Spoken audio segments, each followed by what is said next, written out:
Hello everyone, welcome back to the channel. This is part 5 of our chapter National Income and its related aggregates.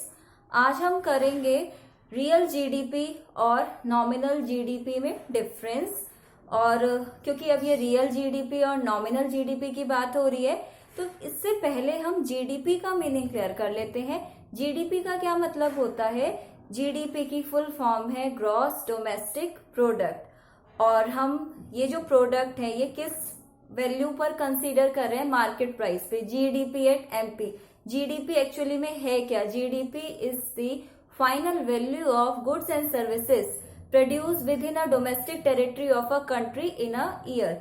GDP का मतलब है कि ये market value है final goods and services की जिसका production होता है एक साल के दौरान एक कंट्री की डोमेस्टिक टेरिटरी में, उसको हम बोल देते हैं जीडीपी। अब जैसे कि अब हमें यहाँ पर जीडीपी, जी स्टैंड्स, जी जो है वो किसके लिए है?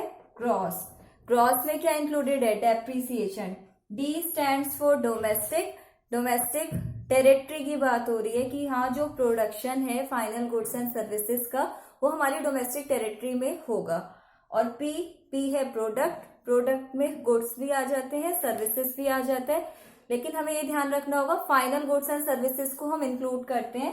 ठीक है, जीडीपी में या फिर नेशनल इनकम की बात करें या कोई भी हमारा एग्रीगेट हो, डोमेस्टिक इनकम हो, फाइनल गुड्स एंड सर्विसेज को कंसीडर करेंगे, इंटरमीडिएट गुड्स शामिल नहीं होते। तो ऑल ओवर जीडीपी है क्या?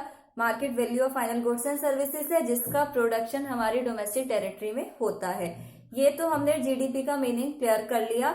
अब हम देख लेते हैं कि ये जो नॉमिनल जीडीपी है और जो रियल जीडीपी है इसका क्या मीनिंग होता है।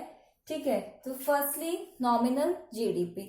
अब नॉमिनल जीडीपी क्या रहेगा उससे पहले एक चीज हमें क्लियर होनी चाहिए कि जो जीडीपी है, क्योंकि ये मार्केट वैल्यू है फाइनल गुड्स एंड सर्विसेज की, तो वैल्यू कैलकुलेट कैसे करेंगे? P into Q, price per unit कि हाँ जो वस्तु बनी उसकी कीमत, उसका प्राइस क्या है, और उसे किससे मल्टीप्लाई करेंगे? क्वांटिटी से, क्योंकि मार्केट वैल्यू है ना फाइनल गुड्स एंड सर्विसेज की। लाइक अब एक प्रोडक्ट है ₹10 का और ये यूनिट बने 100 यूनिट्स बने, तो इनकी मार्केट वैल्यू कितनी हो गई?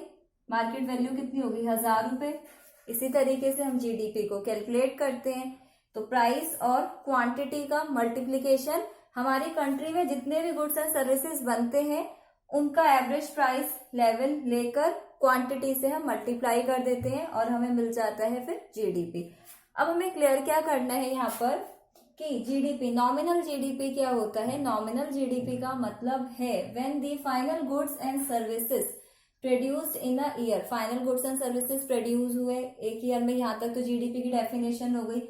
आर वैल्यूड एट, ये कैसे वैल्यूड है? करंट मार्केट प्राइस पे, उसको हम बोलते हैं नॉमिनल जीडीपी। सिंपल सी बात है, 2 ईयर होते हैं, एक होता है करंट ईयर और एक होता है बेस ईयर। करंट ईयर कौन सा है?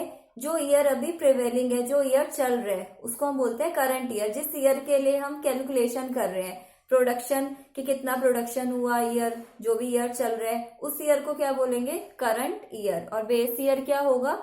बेस ईयर वो ईयर जो कि पास्ट ईयर है, जो कि बीत चुका है, उसको हम लेकिन यूज करते हैं कंपैरिजन के लिए, तो उसको क्या बोलते हैं? Base year. लाइक अभी जैसे कि अभी जो ईयर चल रहा है 2020, तो 2020 to 21 ये हमारा करंट ईयर हो गया। और बेस ईयर क्या हो सकता है? जैसे कि जो ईयर बीत चुका है कुछ भी, जैसे कि 17 से 18, 11 से 12, वो बेस ईयर है। बेस ईयर यूज किया जाता है कंपैरिजन करने के लिए। अब क्योंकि यहाँ पे बात हो रही है नॉमिनल जीडीपी की, तो नॉमिनल जीडीपी क्या है? जीडीपी तो ऐसे ही कैलकुलेट होगा पी इंटू क्यू, लेकिन यहाँ पे जो प्राइस है ना, कौन सा प्राइस लेंगे? करंट ईयर प्राइस लेंगे, करंट मार्केट प्राइस लेंगे, जो ईयर चल रहा है उस ईयर का ही प्राइस कंसीडर करेंगे, तो इसको हम बोलते हैं कौन सा? GDP, nominal. कहने का मतलब क्या है? जैसे कि अब सपोज एग्जाम्पल के लिए हमारा करंट ईयर 11 से 12 का है, ठीक है, ये चल रहा है, जैसे 2011 से 12 ईयर चल रहा है, एज्यूम कर लिया, मान लिया, तो इस ईयर में जो भी प्राइस लेवल होगा ना गुड्स एंड सर्विसेज का, वो ही प्राइस लेवल कंसीडर करेंगे। उसी को हम बोल देंगे नॉमिनल जीडीपी। अब हमें इसमें कुछ बातें समझनी होंगी नॉमिनल जीडीपी में, कि जो ये नॉमिनल जीडीपी है इसमें चेंज होने के क्या क्या रीजन हो सकते हैं। एक तो रीजन यही है प्राइस में चेंज हो, क्योंकि प्राइस में तो चेंज होगा ही क्योंकि हम करंट ईयर का प्राइस ले रहे हैं, या फिर क्वांटिटी में चेंज हो सकता है। तो जीडीपी जो है नॉमिनल वाली ये बदल सकती है due to change in price level और due to change in quantity. या तो प्राइस लेवल में चेंज करे, प्राइस ज्यादा हो जाए तो जीडीपी की वैल्यू ज्यादा आएगी, प्राइस लेवल गिर जाए तो जीडीपी की वैल्यू कम आएगी। In the same way quantity बढ़ भी सकती है, कम भी हो सकती है। तो जो जीडीपी है, कौन सा वाला जीडीपी, नॉमिनल जीडीपी, इसको हम एक और नाम से बोल सकते हैं जीडीपी एट करंट प्राइसेस, क्योंकि करंट ईयर जो चल रहा है ईयर, उस ईयर के बेसिस पे से कैलकुलेट कर रहे हैं, तो इसी वजह से हम ये भी बोल सकते हैं जीडीपी एट करंट प्राइसेस। फिर अब हम आ जाते हैं रियल जीडीपी पे। रियल जीडीपी का क्या मीनिंग होता है, जब हम जीडीपी की कैलकुलेशन करेंगे बेस ईयर के प्राइजेस पे। बेस ईयर जो ईयर बीत चुका है, जो ईयर जा चुका है, उसके बेसिस पे जब हम जीडीपी की कैलकुलेशन करेंगे तो वो जो हमारा जीडीपी है वो हो जाता है रियल जीडीपी। जैसे एग्जांपल के लिए अभी मैंने आपको बताया हमारा जैसे करंट ईयर चल रहा है 2011 से 12 का, ठीक है। और फिर अब हम क्या करें, जैसे अब हमें 2011 से 12 में प्रोडक्शन पता है, क्वांटिटी हाँ इतना प्रोडक्शन हुआ, क्वांटिटी जैसे 100 यूनिट हमने बनाए। प्राइस लेवल कौन सा लेंगे, करंट ईयर का प्राइस ना लेकर कोई पिछले साल का प्राइस, जैसे कि हम प्राइस ले सकते हैं इसमें 2005 से 2006 का प्राइस लेवल ले लेंगे, बेस ईयर लेंगे, जो करंट ईयर चल रहा है उसका प्राइस नहीं लेंगे। तो वो हमारा कौन सा जीडीपी है, रियल जीडीपी। अब जो रियल जीडीपी है, क्योंकि रियल जीडीपी, अब जीडीपी का तो फॉर्मूला यही रहेगा ना, P इंटू क्यू। तो रियल जीडीपी में चेंज होने का क्या क्या रीजन हो सकता है, क्योंकि अब यहाँ पे प्राइस क्या है, कांस्टेंट स्थिर, बेस ईयर का प्राइस लिया ना। तो रियल जीडीपी में चेंज होने का रीजन क्या है, क्यों ये बदलेगी, जब क्वांटिटी में चेंज आएगा। एग्जाम्पल के लिए जैसे अब रियल जीडीपी की बात हो रही है, रियल जीडीपी की अगर हम बात कर रहे हैं तो जैसे कि सपोज अब प्राइस ₹10 लिया, एग्जाम्पल है, छोटा सा एग्जाम्पल ले लेते हैं, 50 यूनिट्स बने थे, कितना हो गया, 500 रुपीज हो गया। वहीं अगर ₹10 है, क्वांटिटी बढ़ती है, सपोज क्वांटिटी 60 यूनिट्स हुई, तो अब कितना आएगा, 600। प्राइस तो क्या रहेगा, कांस्टेंट, चेंज किस में आएगा, क्वांटिटी में। यही है रियल जीडीपी, जिसको बेस ईयर के प्राइसेस के बेसिस पे मेजर कर रहे हैं। प्राइस लेवल कांस्टेंट रहता है, चेंज क्वांटिटी में आता है। तो इसी के बेसिस पे हम बोल सकते हैं कि जो हमारी इकोनॉमी का रियल इंडिकेटर ऑफ ग्रोथ है वो कौन सा जीडीपी है, रियल जीडीपी। ग्रोथ हम मेजर करते हैं प्रोडक्शन से, क्वांटिटी चेंज से, क्योंकि जो नॉमिनल जीडीपी है उसमें तो प्राइस में चेंज की वजह से भी चेंज आ रहा है। अब प्राइस लेवल बढ़ गया तो नॉमिनल जीडीपी तो ज्यादा दिखेगी, लेकिन वही बात है ना कि जो अब हमारा सही तरीके की ग्रोथ क्या है, क्वांटिटी में चेंज आना चाहिए, क्वांटिटी बढ़नी चाहिए, वो एक रियल इंडिकेटर माना जाता है ग्रोथ का। तो real indicator of growth is real GDP. Real GDP सही तरीके से कंट्री की ग्रोथ को शो करता है। अब हम इन दोनों को समझने के लिए टेबल का यूज करते हैं। टेबल से मैं आपको बताऊंगी कि कैसे इसमें डिफरेंस हम कर सकते हैं, कैसे इनकी कैलकुलेशन हो सकती है। तब तक आप इसे नोट डाउन कीजिए। नॉमिनल जीडीपी और रियल जीडीपी के कॉन्सेप्ट को क्लियर करने के लिए हम टेबल से इसे समझ सकते हैं। तो अब क्या करते हैं हम इसके लिए, एक तो करंट ईयर का पता होना चाहिए और एक बेस ईयर का। अब करंट ईयर जैसे कि इसमें हमने एज्यूम कर लिया एक इमेजिनरी इकोनॉमी है और एजम्पशन ले ली कि जो करंट ईयर है, जो ईयर चल रहा है, जिसके लिए हमने कैलकुलेशन करनी है, जीडीपी को कैलकुलेट करना है, वो है 2015 से 16 एज्यूम कर रहे हैं, मान के चल रहे हैं। और बेस पीरियड 2005 से 6 एज्यूम कर लिया। अब क्या करेंगे, नॉर्मली अब हमने जो टेबल ड्रॉ करी है उसमें हम एज्यूम कर रहे हैं कि इकोनॉमी 3 गुड्स का प्रोडक्शन कर रही है, एक तो व्हीट, क्लॉथ और कंप्यूटर्स, ठीक है। अब क्वांटिटी व्हीट का 2000, क्लॉथ का 1000 मीटर और कंप्यूटर 20 कंप्यूटर्स हो गए, ठीक है। अब इसमें क्या करेंगे, हम यहाँ पर करंट ईयर का जो प्राइस लेवल है उसे शो करेंगे। प्राइस जैसे कि व्हीट है 10 पर टन हो गया, क्लॉथ हो गया ₹12 पर मीटर, कंप्यूटर हो गया 15,000 ईच। अभी हम बात कर रहे हैं नॉमिनल जीडीपी की। तो नॉमिनल जीडीपी में क्या हुआ, 15 से 16 करंट ईयर है, तो करंट ईयर में जो प्राइस लेवल चल रहे हैं ना उसी को कंसीडर कर लिया। अब क्योंकि हमें यहाँ पर जीडीपी कैलकुलेट करना है, तो जीडीपी का फॉर्मूला क्या है, पी और क्यू का मल्टीप्लीकेशन। अब जैसे कि क्वांटिटी कितनी है वीट की, 2000 टन, और प्राइस कितना है पर टन, ₹10 पर टन, तो ये आ गया 2000 इंटू 10, 20,000 हो गया।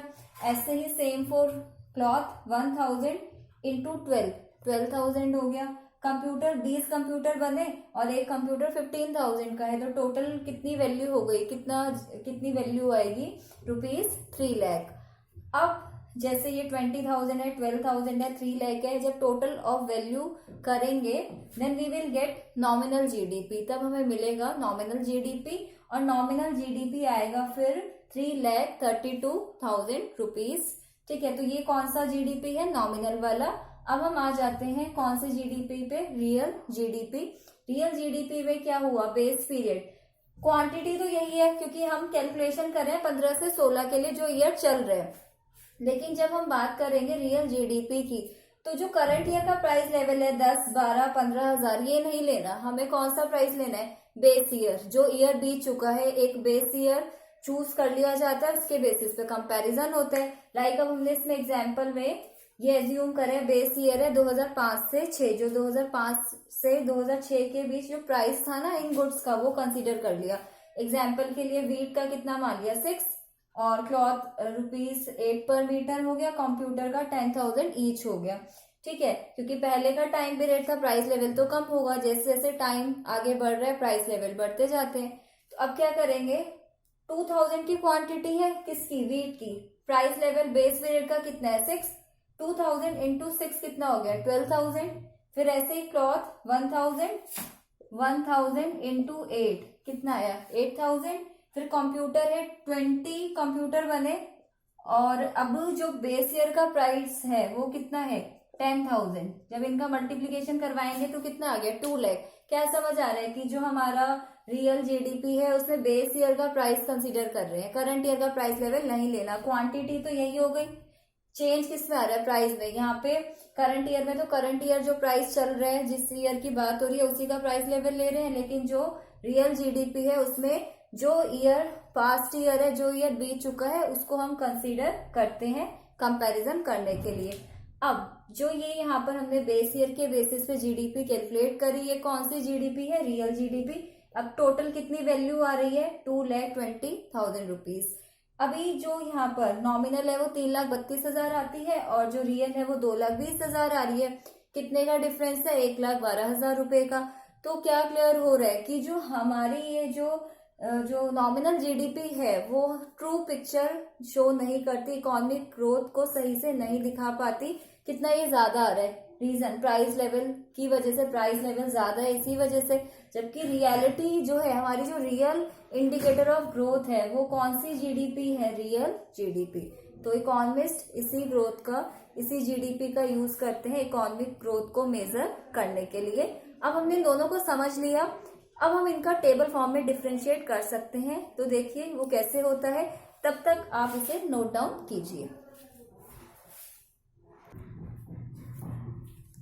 अब हम नॉमिनल जीडीपी और रियल जीडीपी में इजीली डिफरेंस कर सकते हैं, क्योंकि हमने इनका मीनिंग क्लियर कर लिया है और इसको हमने टेबल से भी समझ लिया। तो डिफरेंस क्या बनता है इसका, जैसे कि अब एक नॉमिनल जीडीपी है, एक रियल जीडीपी है, बेसिस कॉज ऑफ चेंज, कि जो ये नॉमिनल जीडीपी है, ये जो रियल जीडीपी है, इसमें चेंज होने का क्या रीजन हो सकता है। क्योंकि जीडीपी कैसे बनती है, पी और क्यू का मल्टीप्लीकेशन। नॉमिनल जीडीपी में चेंज का रीजन क्या हो सकता है, या तो प्राइस लेवल में चेंज आए, क्योंकि नॉमिनल में हम करंट ईयर के प्राइसेस को फॉलो करते हैं, या फिर जो हमारी क्वांटिटी है, जो फिजिकल जो आउटपुट है उसमें चेंज आ जाए, तो वो फिर एक रीजन बनेगा नॉमिनल जीडीपी में चेंज आने का।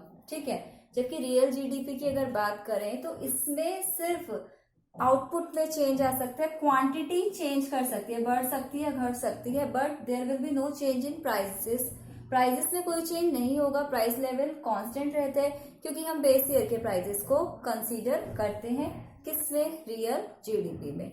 अब इसके बाद नेक्स्ट पॉइंट ऑफ डिफरेंस क्या हो सकता है, बहुत सिंपल है कि इंडेक्स ऑफ ग्रोथ, ग्रोथ का इंडेक्स कौन है। जैसे कि मैंने अभी आपको बताया, real GDP is the real indicator of economic growth. एक इकोनॉमी की प्रोग्रेस को जानना है कि उसकी कितनी डेवलपमेंट है, ग्रोथ है, तो किसका यूज करेंगे, रियल जीडीपी का, क्योंकि इसमें क्वांटिटी की बात हो रही है। क्वांटिटी में चेंज आना एक अच्छा साइन है, क्वांटिटी बढ़ेगी, एम्प्लॉयमेंट बढ़ेगा, इनकम होगी, तो वो एक अच्छा साइन है, गुड इंडिकेटर है रियल जीडीपी इकोनॉमिक ग्रोथ का। जबकि बात की जाए नॉमिनल जीडीपी की, not a indicator of economic growth, ये हमारे इकोनॉमिक ग्रोथ का इंडिकेटर नहीं है। फिर वहीं पे alternative name, nominal GDP is also known as GDP at current prices. GDP at current prices के नाम से जाना जाता है नॉमिनल जीडीपी को। And real GDP is also known as GDP at constant prices, स्थिर कीमतों पर जीडीपी, क्योंकि बेस ईयर कंसीडर करते हैं ना, तो इसे बोल देते हैं जीडीपी एट कांस्टेंट प्राइजेस। एक और पॉइंट ऑफ डिफरेंस हम कंसीडर कर सकते हैं, कंपैरिजन। कंपैरिजन करने के लिए किस जीडीपी का यूज करते हैं, हम यूज करेंगे रियल जीडीपी का। कंपैरिजन के लिए बेस्ट मानी जाती है, कंट्री वाइज कंपैरिजन करना हो तो उसके लिए हम यूज करते हैं क्या, रियल जीडीपी, ना कि नॉमिनल जीडीपी। ठीक है, तो ये जो रियल जीडीपी है, नॉमिनल जीडीपी है, ये टॉपिक हुआ कंप्लीट। अगर आपको इस टॉपिक में कोई भी डाउट आता है तो आप उससे कमेंट सेक्शन में पूछ सकते हैं। और प्लीज आप मेरे चैनल को सब्सक्राइब कीजिए, मेरी वीडियोस को शेयर कीजिए और वीडियोस को भी लाइक कर सकते हैं। आज के लिए बस इतना ही।